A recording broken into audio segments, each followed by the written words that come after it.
Introduction. The greatest secret of success is, there's no secret. That has been discovered by hundreds of thousands of men and women who have read this book in the 25 years since it was first published. The formula for success, far from being secret, inaccessible, or difficult to understand, is clearly spelled out in this audiobook. Like those high achievers who preceded you through the ideas herein, you'll find that something wonderful happens to you as a result of your listening. If you are ready, you will achieve physical, mental, and moral health, happiness, wealth, or any other worthwhile goal whose attainment does not violate the laws of God or the rights of your fellow man. Since this edition addresses an entirely new generation of readers, it might be helpful to give some background of the collaboration between the late Dr. Napoleon Hill and me. Think and Grow Rich. In 1937, I owned and operated Combined Registry Company, a national sales organization devoted exclusively to accident insurance. Morris Pickus, a well-known sales executive, sales counselor, and lecturer, gave me a book that had just been published titled Think and Grow Rich by Napoleon Hill. I read it with consuming interest because the philosophy it set forth coincided so closely with my own.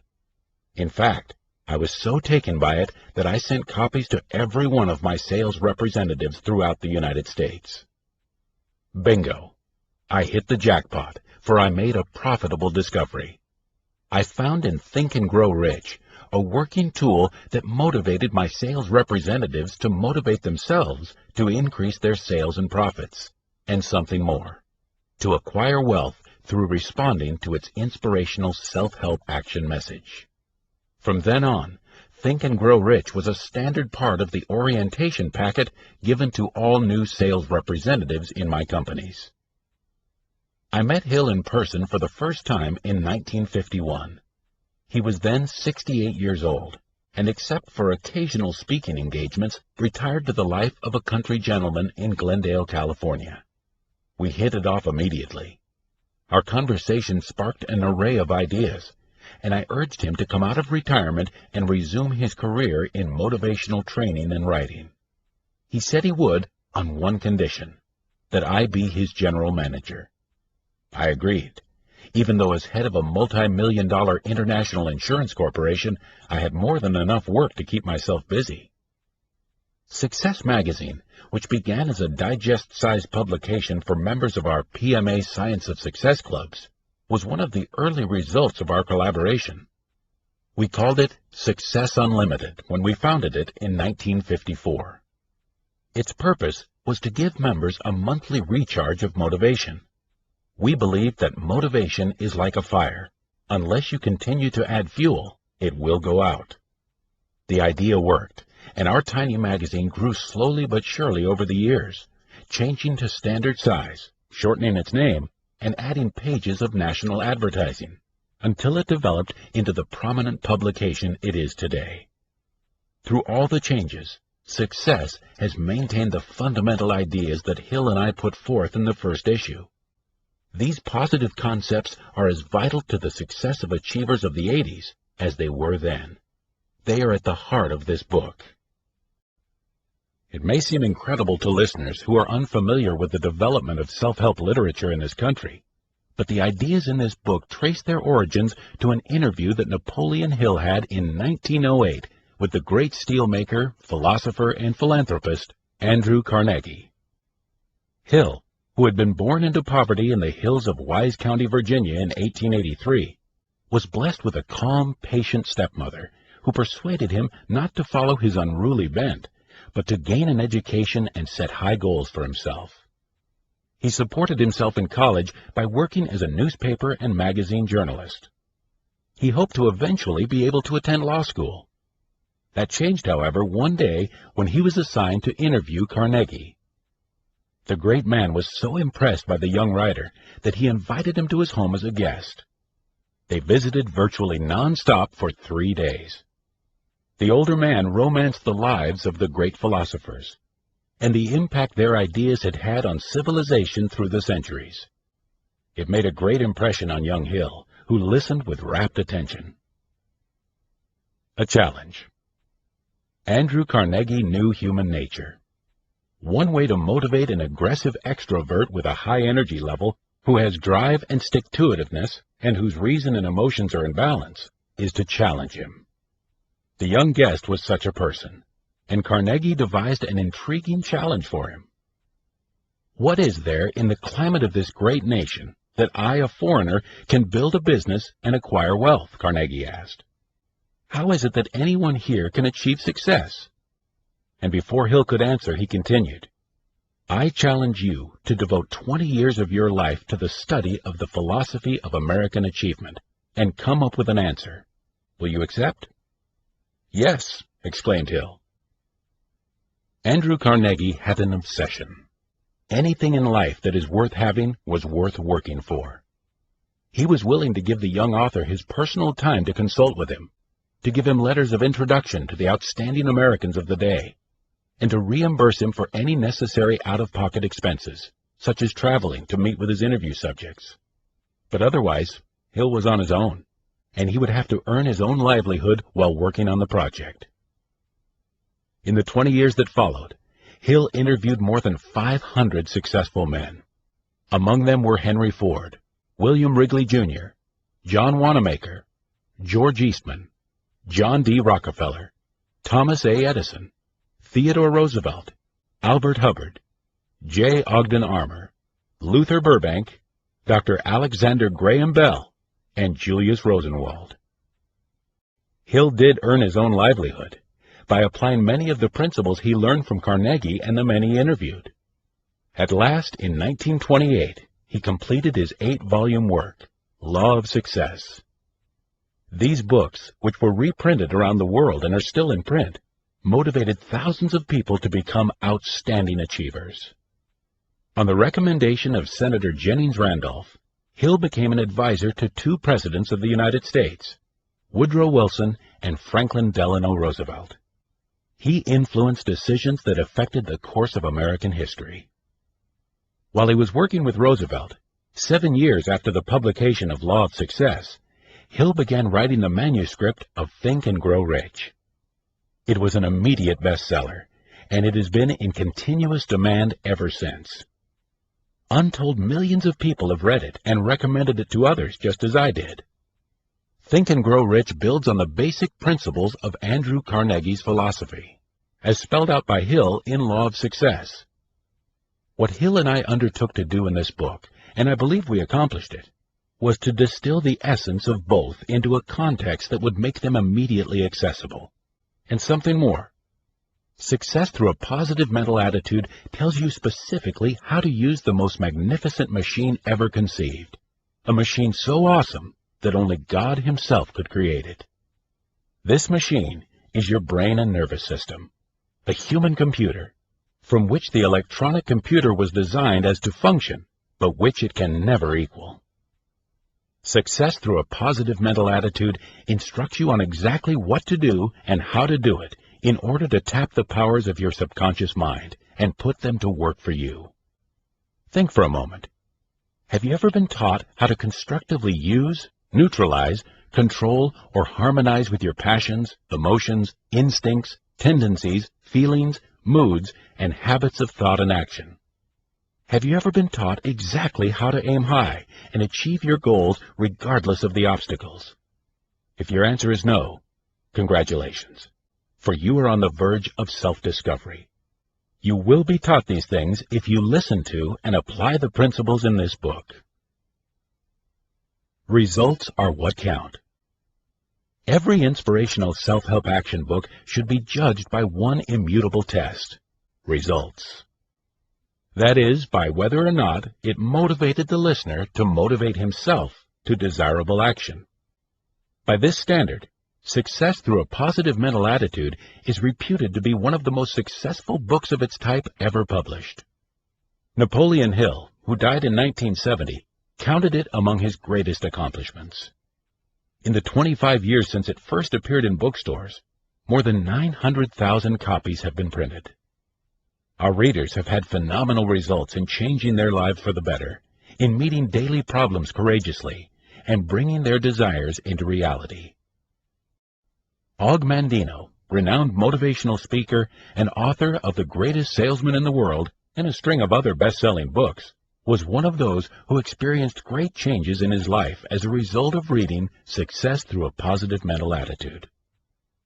Dr. Norman Vincent Peale wrote to me when I told him about this new publication, saying, "Success Through a Positive Mental Attitude is one of the few creative motivational books of our time.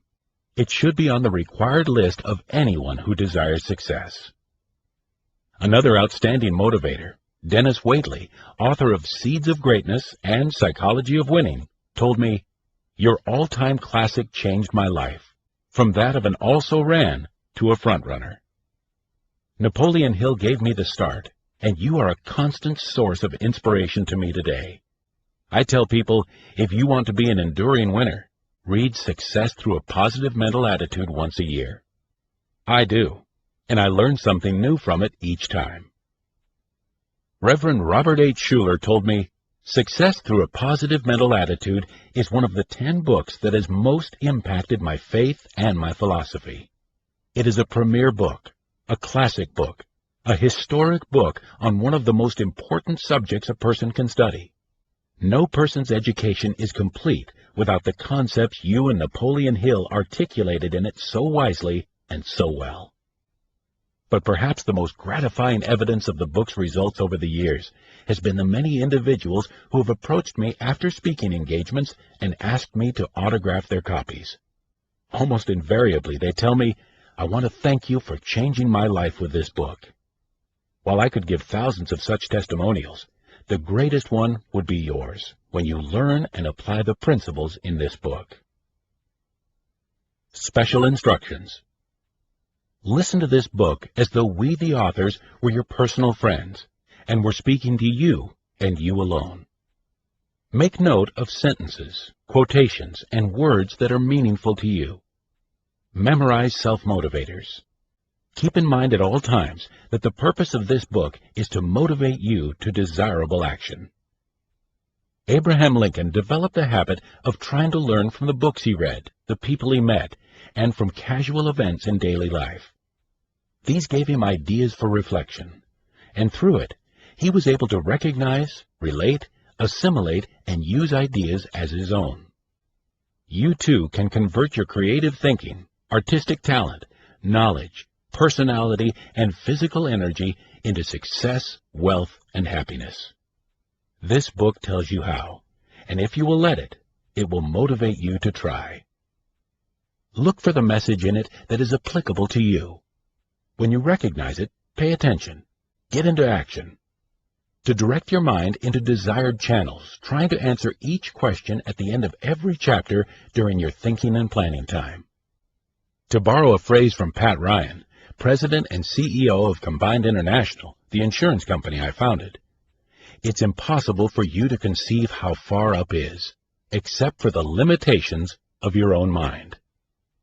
W. Clement Stone. Part 1. Where the Road to Achievement Begins. Chapter 1. Meet the most important living person. Meet the most important living person. Somewhere in this book you will meet him, suddenly, surprisingly, and with a shock of recognition that will change your whole life. When you do meet him, you will discover his secret. You will discover that he carries with him an invisible talisman with the initials PMA emblazoned on one side and NMA on the other. This invisible talisman has two amazing powers. It has the power to attract wealth, success, happiness, and health. And it has the power to repel these things, to rob you of all that makes life worth living. It is the first of these powers, PMA, that enables some men to climb to the top and stay there. It is the second that keeps other men at the bottom all their lives. It is NMA that pulls other men down from the top when they have reached it. Perhaps the story of S.B. Fuller will illustrate how it works.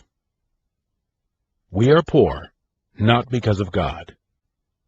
S.B. Fuller was one of 7 children of a Negro tenant farmer in Louisiana. He started to work at the age of 5. By the time he was 9, he was driving mules. There was nothing unusual in this. The children of most of the tenant farmers went to work early. These families accepted poverty as their lot and asked for no better. Young Fuller was different from his friends in one way. He had a remarkable mother. His mother refused to accept this hand-to-mouth existence for her children, though it was all she had ever known. She knew there was something wrong with the fact that her family was barely getting along in a world of joy and plenty. She used to talk to her son about her dreams. "We shouldn't be poor, S.B.," she used to say. "And don't ever let me hear you say that it is God's will that we are poor. We are poor, not because of God. We are poor because Father has never developed a desire to become rich. No one in our family has ever developed a desire to be anything else." No one had developed a desire to be wealthy. This idea became so deeply ingrained in Fuller's mind that it changed his whole life. He began to want to be rich. He kept his mind on the things he did want and off the things he didn't want. Thus he developed a burning desire to become rich. The quickest way to make money, he decided, was to sell something. He chose soap. For 12 years he sold it door to door. Then he learned that the company which supplied him was going to be sold at auction. The firm price was $150,000. In 12 years of selling and setting aside every penny, he had saved $25,000. It was agreed that he would deposit his $25,000 and obtain the balance of $125,000 within a 10-day period. Written into the contract was the condition that if he did not raise the money, he would lose his deposit. During his 12 years as a soap salesman, S.B. Fuller had gained the respect and admiration of many businessmen. He went to them now. He obtained money from personal friends, too, and from loan companies and investment groups. On the eve of the 10th day, he had raised $115,000. He was $10,000 short. Search for the light. "I had exhausted every source of credit I knew," he recalls. "It was late at night. In the darkness of my room, I knelt down and prayed. I asked God to lead me to a person who would let me have the $10,000 in time. I said to myself that I would drive down 61st Street until I saw the first light in a business establishment. I asked God to make the light a sign indicating His answer." It was 11 o'clock at night when S.B. Fuller drove down Chicago's 61st Street. At last, after several blocks, he saw a light in a contractor's office. He walked in. There, seated at his desk, tired from working late at night, sat a man whom Fuller knew slightly. Fuller realized that he would have to be bold. "Do you want to make $1,000? asked Fuller straight out. The contractor was taken aback at the question. "Yes," he said, "of course." "Then make out a check for $10,000, and when I bring back the money, I'll bring back another $1,000 profit," Fuller recalls telling this man. He gave the contractor the names of the other people who had lent him money, and explained in detail exactly what the business venture was. Let's explore his secret of success. Before he left that night, S.B. Fuller had a check for $10,000 in his pocket. Subsequently, he obtained controlling interest not only in that company, but in 7 others, including 4 cosmetic companies, a hosiery company, a label company, and a newspaper. When we asked him recently to explore with us the secret of his success, he answered in terms of his mother's statement so many years before. "We are poor, not because of God. We are poor because Father has never developed a desire to become rich. No one in our family has ever developed a desire to be anything else." "You see," he told us, "I knew what I wanted, but I didn't know how to get it. So I read the Bible and inspirational books for a purpose. I prayed for the knowledge to achieve my objectives. 3 books played an important part in transmuting my burning desire into reality. They were, 1. The Bible, 2. Think and Grow Rich, and 3. The Secret of the Ages. My greatest inspiration comes from reading the Bible. If you know what you want, you are more apt to recognize it when you see it. When you read a book, for example, you will recognize opportunities to help you get what you want. S.B. Fuller carried with him the invisible talisman with the initials PMA imprinted on one side and NMA on the other. He turned the PMA side up, and amazing things happened. He was able to bring into reality ideas that were formerly mere daydreams. Now, the important thing to notice here is that S.B. Fuller started life with fewer advantages than most of us have, but he chose a big goal and headed for it. Of course, the choice of goal was individual. In these times and in this country, you still have your personal right to say, "This is what I choose. This is what I want most to accomplish." And unless your goal is against the laws of God or society, you can achieve it. You have everything to gain and nothing to lose by trying. Success is achieved and maintained by those who keep trying with PMA. What you try for is up to you. Not everyone would care to be an S.B. Fuller, responsible for large manufacturing concerns. Not everyone would choose to pay the costly price of being a great artist.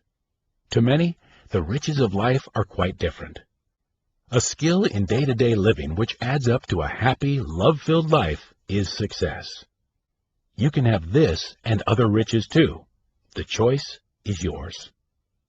But whether success to you means becoming rich as it did to S.B. Fuller, or the discovery of a new element in chemistry, or the creation of a piece of music, or the growing of a rose, or the nurturing of a child, no matter what success means to you, the invisible talisman with the initials PMA emblazoned on one side and NMA on the other can help you achieve it. You attract the good and desirable with PMA. You repel them with NMA. Every adversity has the seed of an equivalent or greater benefit. But what if I have a physical handicap? How can a change of attitude help me, you may ask? Perhaps the story of Tom Dempsey, a boy who was disabled at birth, will give you your answer. Tom was born without half a right foot and only a stub of a right arm. As a boy, he wanted to engage in sports as the other boys did. He had a burning desire to play football.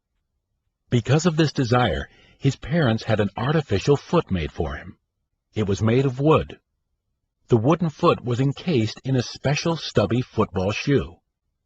Hour after hour, day after day, Tom would practice kicking the football with his wooden foot. He would try and keep on trying to make field goals at greater and greater distances. He became so proficient that he was hired by the New Orleans Saints. The screams of 66,910 football fans could be heard throughout the entire United States, when within the last 2 seconds of the game, Tom Dempsey, with his crippled leg, kicked a record-breaking 63-yard field goal. It was the longest field goal ever kicked in a professional football game. It gave the Saints a winning score of 19-17 over the Detroit Lions. "We were beaten by a miracle," said Detroit coach Joseph Schmidt. And to many, it was a miracle, an answer to a prayer. Tom Dempsey didn't kick that field goal. God kicked it, said Lion linebacker Wayne Walker. Interesting. But what does the Tom Dempsey story mean to me, you may ask? Our response would be, very little, unless you develop the habit of recognizing, relating, assimilating, and using universal principles and adopt them as your very own. Then follow through with desirable action. And what are the principles you could apply from the Tom Dempsey story, whether or not you are physically disabled? They can be learned and applied by children and adults. Greatness comes to those who develop a burning desire to achieve high goals.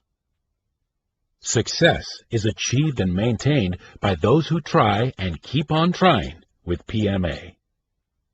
To become an expert achiever in any human activity, it takes practice, practice, practice. Effort and work can become fun when you establish specific desirable goals. With every adversity, there is a seed of an equivalent or greater benefit for those who are motivated with PMA to become achievers. Man's greatest power lies in the power of prayer. To learn and apply these principles, turn up your invisible talisman to the PMA side. When Henley wrote the poetic lines, "I am the master of my fate, I am the captain of my soul," he could have informed us that we are the masters of our fate because we are masters first of our attitudes. Our attitudes shape our future. This is a universal law. The poet could have told us with great emphasis that this law works whether the attitudes are destructive or constructive. The law states that we translate into physical reality the thoughts and attitudes which we hold in our minds, no matter what they are. We translate into reality thoughts of poverty just as quickly as we do thoughts of riches. But when our attitude toward ourselves is big, and our attitude toward others is generous and merciful, we attract big and generous portions of success. A truly great man. Consider the example of Henry J. Kaiser, a truly successful person because his attitude toward himself is big. Companies identified with the name Henry J. Kaiser hold assets of more than $1 billion. Because he is generous and merciful to others, the speechless have been made to talk, the crippled have been restored to useful lives, and hundreds of thousands of persons have received hospital care at a very low cost. All this grew from seeds of thought planted within him by his mother. Mary Kaiser gave her son Henry the priceless gift. She also taught him to apply the greatest value in life. 1. The priceless gift. After her day's work, Mary Kaiser would spend hours as a volunteer nurse helping the unfortunate. Often she said to her son, "Henry, nothing is ever accomplished without work. If I leave you nothing else but the will to work, I will have left you the priceless gift, the joy of work." 2. The greatest value in life. "It was my mother," said Mr. Kaiser, "who first taught me some of the greatest values in life. Among these were the love of people and the importance of serving others. Loving people and serving them," she used to say, "is the greatest value in life." Henry J. Kaiser knows the power of PMA. He knows what it can do in his life and for his country. He also knows the force of NMA. During World War II, he built over 1,500 ships with such rapidity that he startled the world. When he said, "We can construct a Liberty ship every 10 days, the experts said, "It can't be done. It's impossible." Yet Kaiser did it. Those who believe they can't repel the positive. They use the negative side of their talisman. Those who believe they can repel the negative. They use the positive side. That is why we must be cautious when we use this talisman. Its PMA side can get for you all the rich blessings of life. It can help you to overcome your difficulties and to discover your strengths. It can help you step out ahead of your competitors.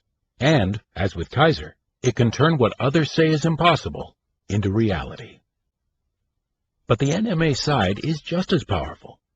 Instead of attracting happiness and success, it can attract despair and defeat. Like all power, the talisman is dangerous if we don't use it properly. How the force of NMA repels. There's a very interesting story which illustrates how the force of NMA repels. It comes out of one of the southern states. There, where wood-burning fireplaces are still used to heat homes, lived a woodcutter who also was an unsuccessful person. For more than 2 years, he had supplied a certain homeowner with firewood. The woodcutter knew that the logs could not be larger than 7 inches in diameter if they were to fit this particular fireplace. On one occasion, this old customer ordered a cord of wood, but was away when it was delivered. On arriving home, he discovered that most of the wood was larger than the specified size. He called the woodcutter and asked him to have the oversized logs exchanged or split. "I can't do that," said the wood dealer. "It would cost more than the whole load is worth." With that, he hung up. So the homeowner was left with the job of splitting the logs himself. He rolled up his sleeves and set to work. About halfway through the job, he noticed that one particular log had a very large knothole which someone had plugged up. The homeowner lifted the log. It seemed unusually light and appeared to be hollow. With a hefty swing of the axe, he split the log. A blackened roll of tinfoil fell out. The homeowner stooped down, picked up the roll, and unwrapped it. To his amazement, it contained very old $50 and $100 bills. Slowly he counted them. They amounted to exactly $2,250. The bills had evidently been in the tree for many years, as the paper was very brittle. The homeowner had PMA. His only thought was to get the money back to its rightful owner. He picked up the telephone, called the wood dealer again, and asked him where he had cut this load. Again the woodcutter's NMA asserted its repelling power. "That's nobody's business but mine," he said. "If you give away your secrets, people will cheat you every time." Despite many efforts, the homeowner never learned where the logs came from or who had sealed the money inside. Now, the point of this story does not lie in irony. It is true that the man with PMA found the money, while the man with NMA had not. But it is also true that good breaks do occur in everyone's life. However, the man who lives with NMA will prevent life's lucky breaks from benefiting him. And the man with PMA will so arrange his attitudes that he will turn even the bad breaks into advantages. On the sales staff of the Combined Insurance Company of America, there was a salesman named Al Allen. Al wanted to be the company's star salesman. He tried to apply the PMA principles found in the inspirational books and magazines he read. He read an editorial in Success Unlimited magazine entitled, "Develop Inspirational Dissatisfaction." It wasn't long after that he had an opportunity to put into practice what he had read. He had a bad break. This gave him the opportunity to arrange his attitudes so that he could use the PMA side of his talisman effectively. He developed inspirational dissatisfaction. One icy winter day, Al cold canvassed every store in a city block in Wisconsin. He walked in unannounced and tried to sell insurance. On that day, Al did not make a single sale.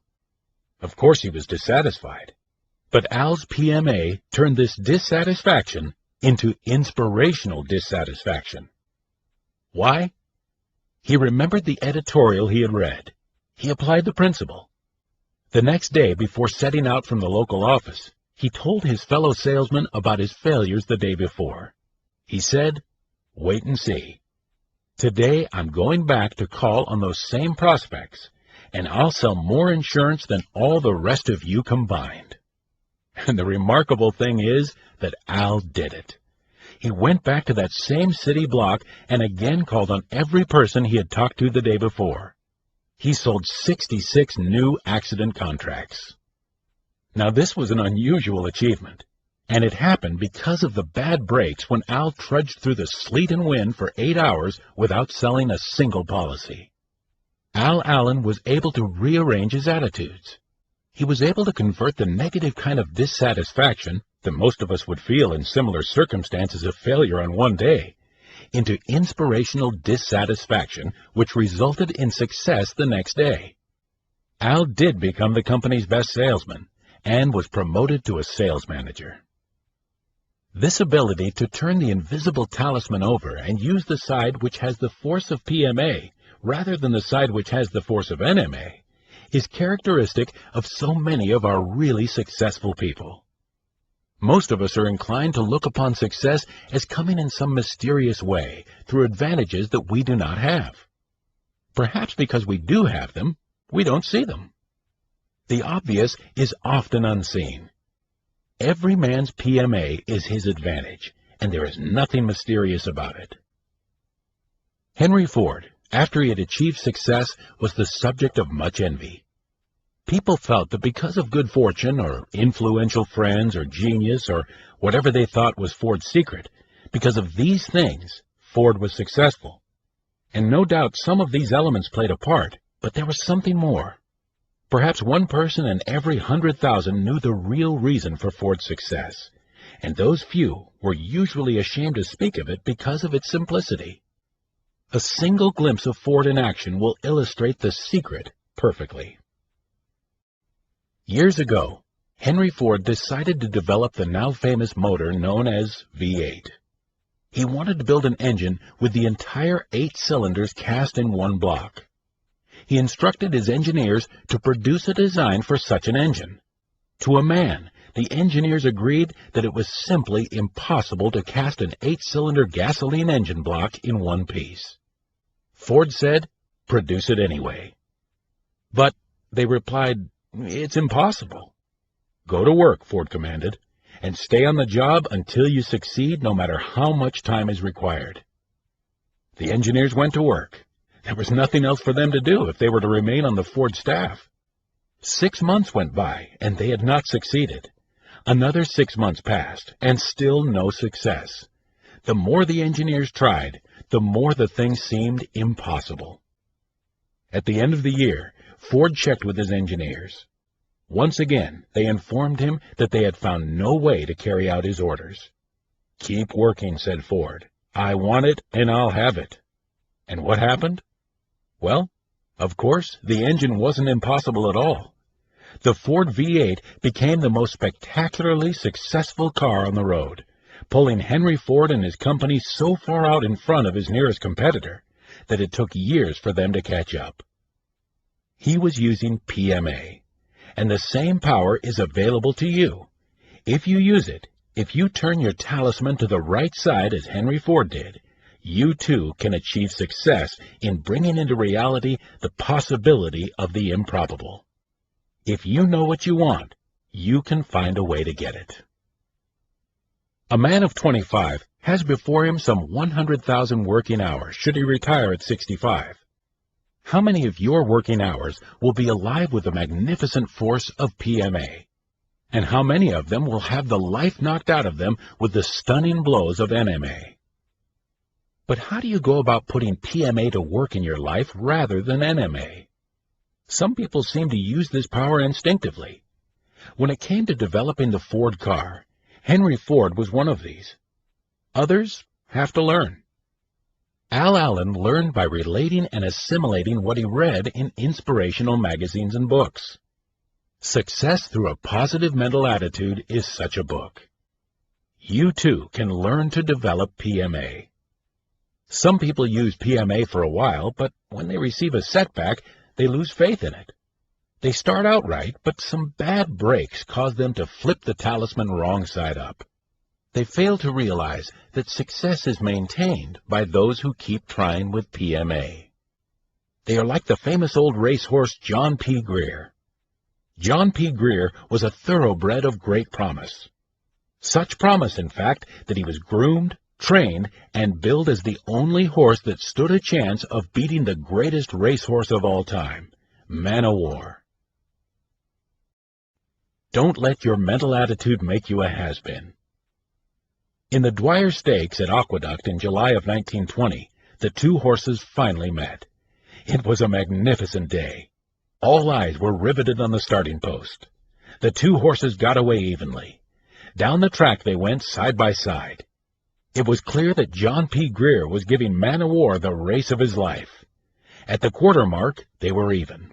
The half mark, the three-quarter mark, and still they were even. At the eighth pole, neck and neck. Then in the stretch, John P. Greer brought the crowd to its feet. Slowly, he edged ahead. It was a moment of crisis for Man o' War's jockey. He made up his mind. For the first time in the great horse's career, the jockey flicked him solidly on the rump with his whip. Man o' War reacted as though the jockey had set fire to his tail. He shot out ahead and pulled away from John P. Greer as if the other horse were standing still. At the end of the race, Man o' War was 7 lengths ahead. But the significant thing from our point of view was the effect of defeat on the other horse. John P. Greer had been a horse of great spirit. Victory was in his attitude. But he was so broken by this experience that he never really recovered. All of his races afterwards were weak, half-hearted attempts, and he never won again. People are not racehorses, but this story is reminiscent of far too many men who in the boom years of the 1920s started off with a wonderful attitude of success. They achieved financial success and then, When the Depression struck in 1930, they experienced defeat. They were crushed. Their attitude changed from positive to negative. Their talisman flipped to the side that read NMA. They stopped trying. They, like John P. Greer, became has-beens. Some people seem to use PMA pretty much all the time. Others start and then quit. But others, the vast majority of us, have never really begun to use the tremendous powers available to us. What about us? Can we learn to use PMA as we've learned other skills? The answer, based on our years of experience, is a definite yes. This is the subject of this book. In the chapters that follow, we will show you how it can be done. The effort to learn will be worth it because PMA is the essential ingredient in all success. Meet the most important living person. The day you recognize PMA for yourself is the day that you will meet the most important living person. Who is he? Why, the most important living person is you, as far as you and your life are concerned. Take a look at yourself. Isn't it true that you carry with you an invisible talisman with the initials PMA emblazoned on one side and NMA on the other? What exactly is this talisman, this force? The talisman is your mind. PMA is a positive mental attitude. A positive mental attitude is the right mental attitude. What is the right mental attitude?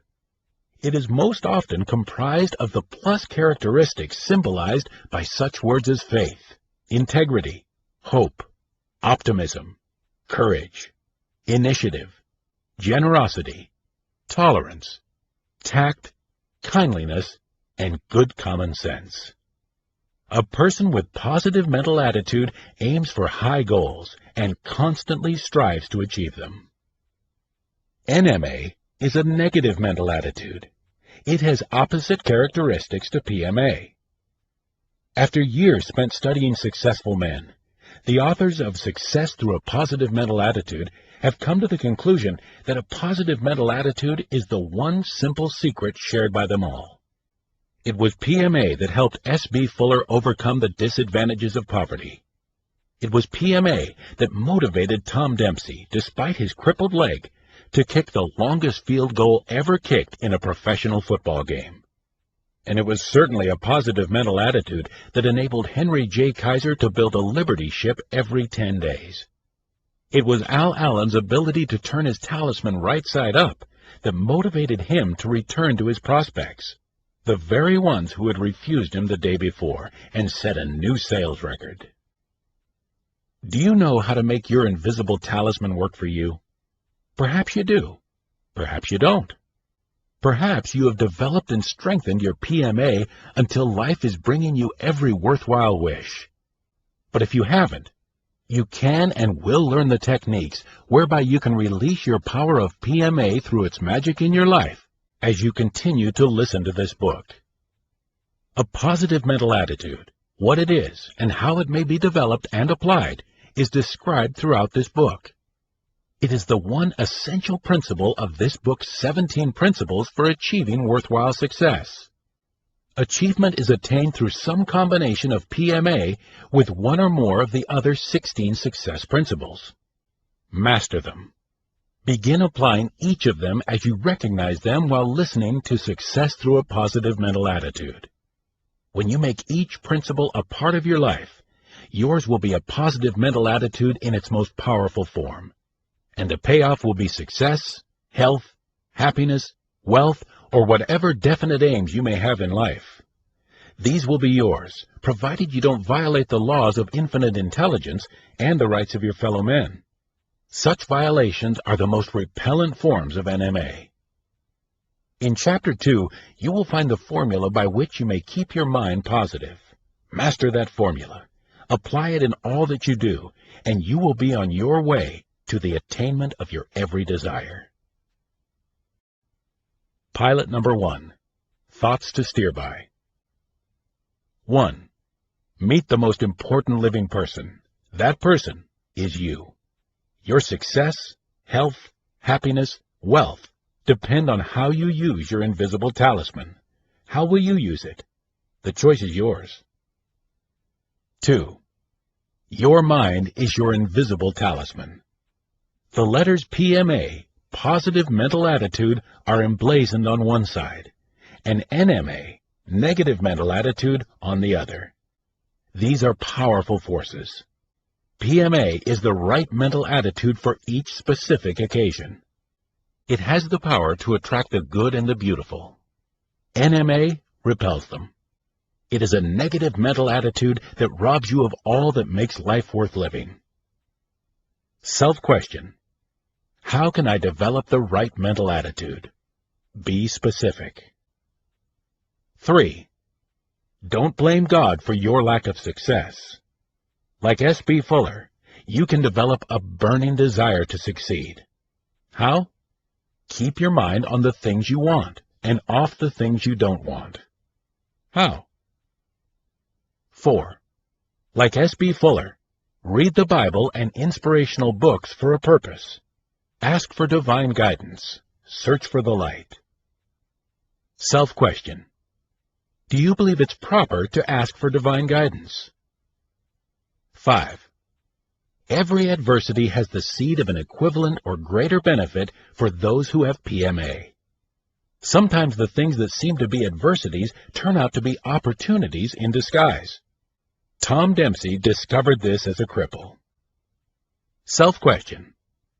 Will you engage in thinking time to determine how you can turn adversities into seeds of equivalent or greater benefits? 6. Accept the priceless gift, the joy of work. Apply the greatest value in life. Love people and serve them. Like Henry J. Kaiser, you will attract big and generous portions of success. You can if you develop PMA. Self-question. Will you search to find out how you can develop PMA as you continue to listen to this book? 7. Never underestimate the repellent power of a negative mental attitude. It can prevent life's lucky breaks from benefiting you. Self-question. PMA attracts good luck. How can I develop the habit of PMA? 8. You can profit by disappointment if it is turned into inspirational dissatisfaction with PMA. Like Al Allen, develop inspirational dissatisfaction. Rearrange your attitudes and convert a failure of one day into success on another. How do you think you can develop inspirational dissatisfaction? 9. Bring into reality the possibility of the improbable by acquiring PMA. Say to yourself, as Henry Ford said to his engineers, keep working. Self-question. Have you the courage to aim high and strive daily to keep your goal before you? 10.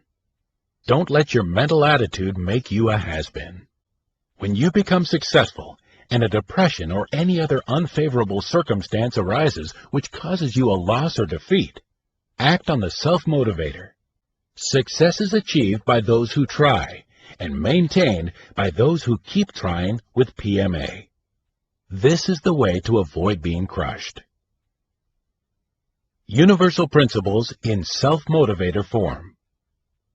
Every adversity has the seed of an equivalent or greater benefit. Greatness comes to those who develop a burning desire to achieve high goals. Success is achieved and maintained by those who try and keep on trying with PMA. To become an expert achiever in any human activity, it takes practice, practice, practice. Man's greatest power lies in the power of prayer. Chapter 2. You can change your world. We now know that PMA is a positive mental attitude. And we also know that a positive mental attitude is one of the 17 success principles. When you begin to apply a combination of these principles with PMA in your chosen occupation or to a solution of your personal problems, you are on the road to success. Then you are on the right track and headed in the right direction toward getting what you want. To achieve anything worthwhile in life, it is imperative that you apply PMA, regardless of what other success principles you employ. PMA is the catalyst which makes any combination of success principles work to attain a worthwhile end. It is NMA, combined with some of the same principles, that is the catalyst which results in crime or evil. And grief, disaster, tragedy, sin, disease, death are some of its rewards. 17 Success Principles. The authors have for many years given lectures, instructed classes, and conducted a correspondence course on the 17 Success Principles. The title of the course, PMA, The Science of Success. These 17 principles are: 1. A positive mental attitude. 2. Definiteness of purpose. 3. Going the extra mile. 4. Accurate thinking. 5. Self-discipline.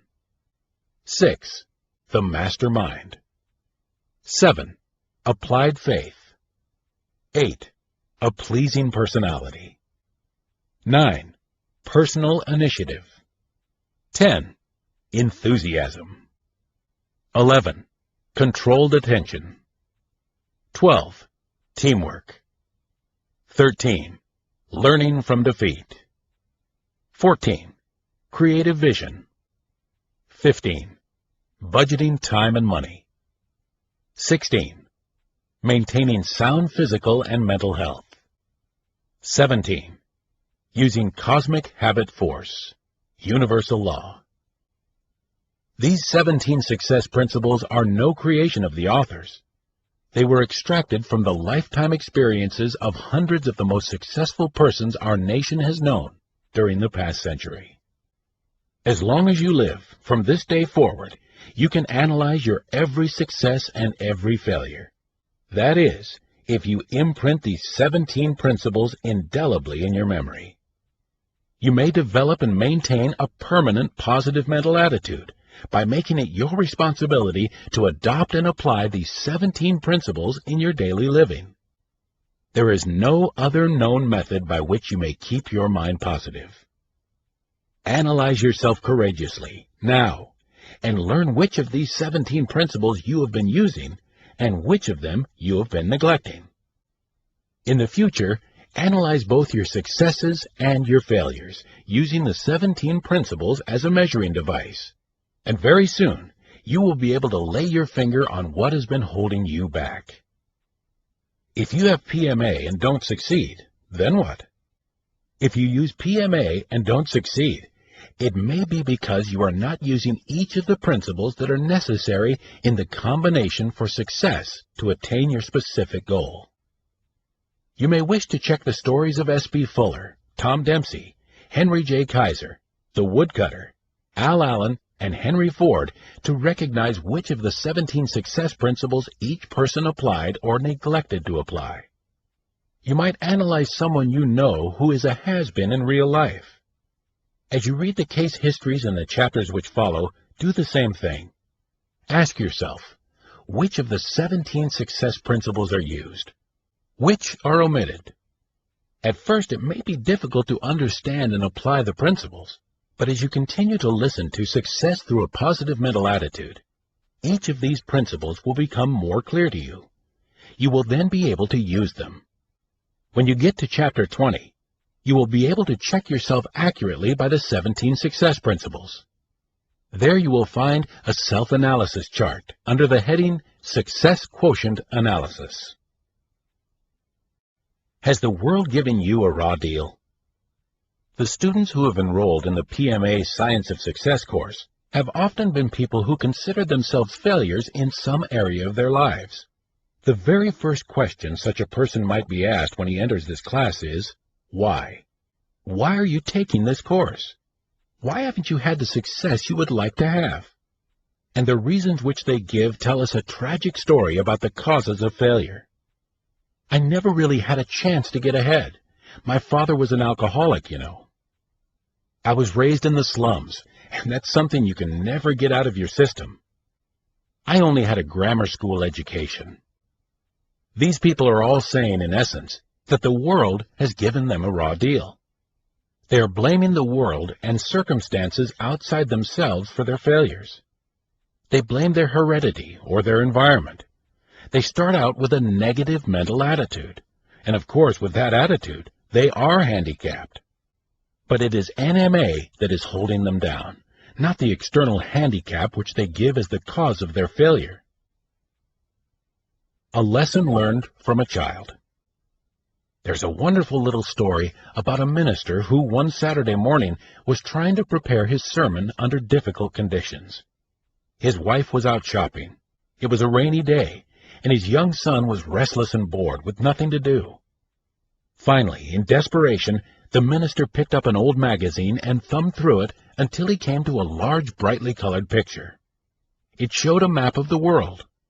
He tore the page from the magazine, ripped it into little bits, and threw the scraps all over the living room floor with the words, "Johnny, if you can put this all together, I'll give you a quarter." The preacher thought this would take Johnny most of the morning, but within 10 minutes there was a knock on his study door. It was his son with the completed puzzle.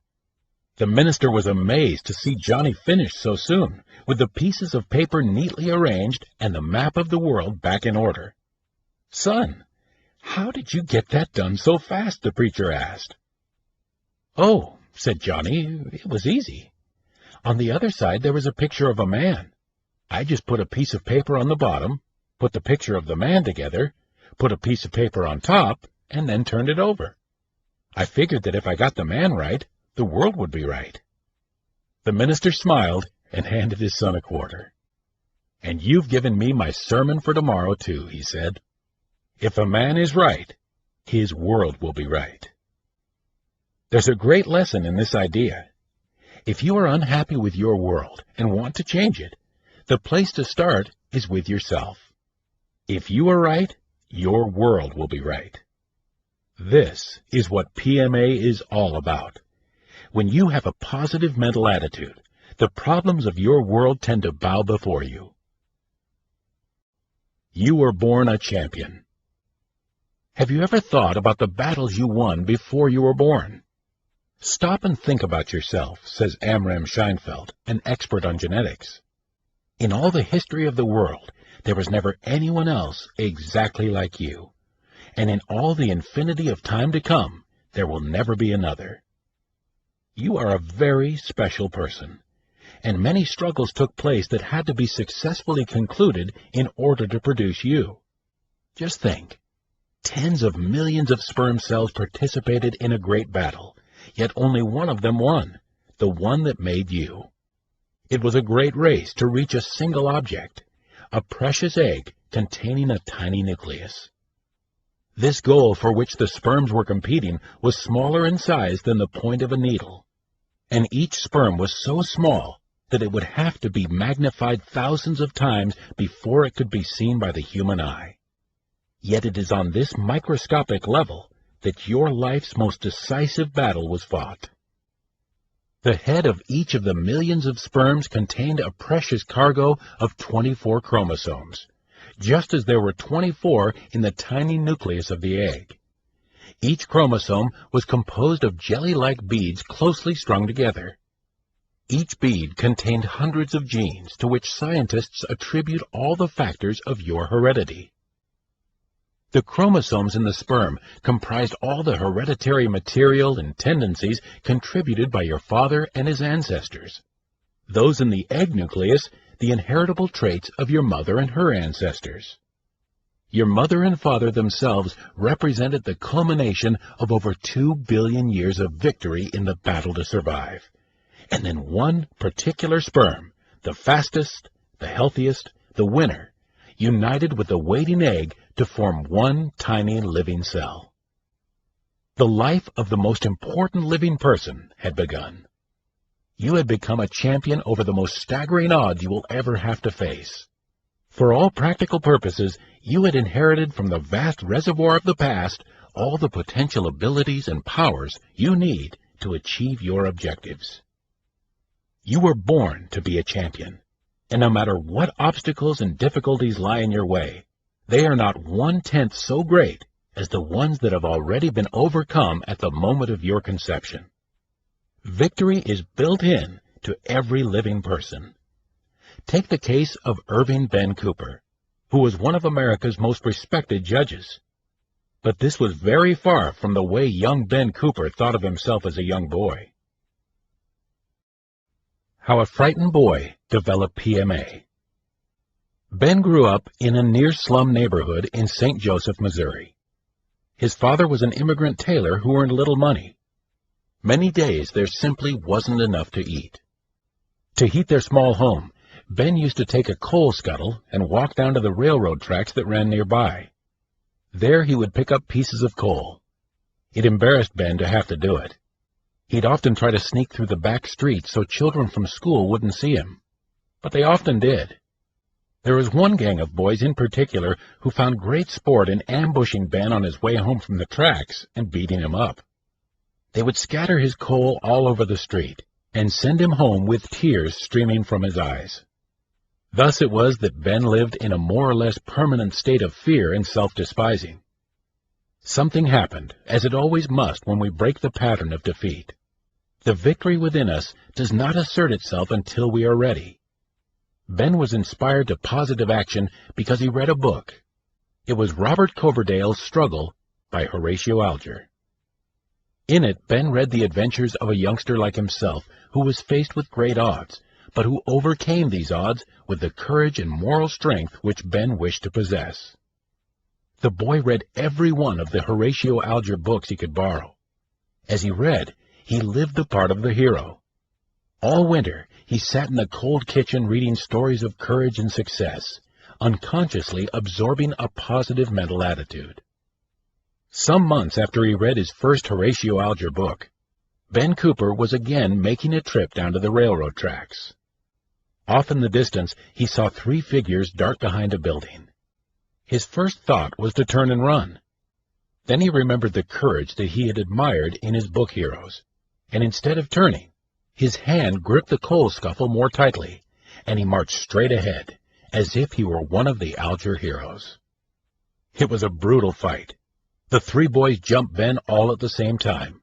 His bucket dropped, and he started flailing his arms with a determination that caught the bullies by surprise. Ben's right hand smashed into the lips and nose of one of the boys, his left hand into his stomach. To Ben's surprise, the boy stopped fighting and turned and ran. Meanwhile, the other 2 boys were hitting and kicking him. Ben managed to push one boy away and knock the other down. He jumped on the second boy with his knees, while he plowed punch after punch into his stomach and jaw as if he were mad. Now there was just one boy left. This was the leader. He had jumped on top of Ben. Ben managed to pull him aside and get on his feet. For a second, the 2 boys stood and looked each other squarely in the eyes. And then, bit by bit, the leader stepped backwards. He too ran away. Perhaps it was righteous indignation, but Ben picked up a chunk of coal and threw it at the retreater. It wasn't until then that Ben realized that his nose was bleeding and that he had black and blue marks on his body from the punches and kicks he had received. It was worth it. It was a great day in Ben's life. In that moment, he overcame fear. Ben Cooper wasn't much stronger than he had been a year earlier. His attackers were no less tough.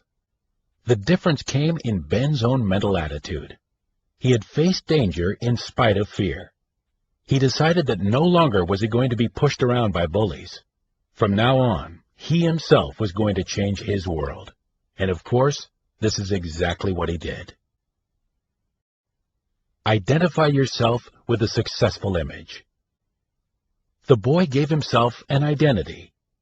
When he fought the 3 bullies on the street that day, he was not fighting as frightened, undernourished Ben Cooper. He was fighting as Robert Coverdale, or any other of the plucky and daring heroes of Horatio Alger's books. Identifying oneself with a successful image can help break the habits of self-doubt and defeat which years of NMA set up within a personality. Another and equally important successful technique for changing your world is to identify yourself with an image that will inspire you to make the right decisions. It can be a slogan, a picture, or any other symbol that is meaningful to you. What will your picture say to you? The president of a Midwest concern operating internationally was visiting his San Francisco office. He noticed a large photograph of himself on the wall of the office of Dorothy Jones, a private secretary. "Dottie, that's a rather large picture for this size room, isn't it?" he asked. Dorothy responded, "When I have a problem, do you know what I do?" Without waiting for an answer, she demonstrated by placing her elbows on her desk, propping her head on the fingers of her folded hands, and looking up at the picture. "Boss, how the heck would you solve this problem?" she asked. Dottie's remarks seem rather humorous, yet the essence of her idea is startling. Perhaps you have a picture in your office, your home, or in your wallet that could give you the right answer to an important question in your life. Yours may be a picture of your mother, father, wife, husband, of Benjamin Franklin or Abraham Lincoln. It may be that of a saint. What will your picture say to you? There's one way to find out. When you are faced with a serious problem or decision, ask your picture a question. Listen for the answer. Another essential ingredient for changing your world is to have definiteness of purpose, one of the 17 principles of success.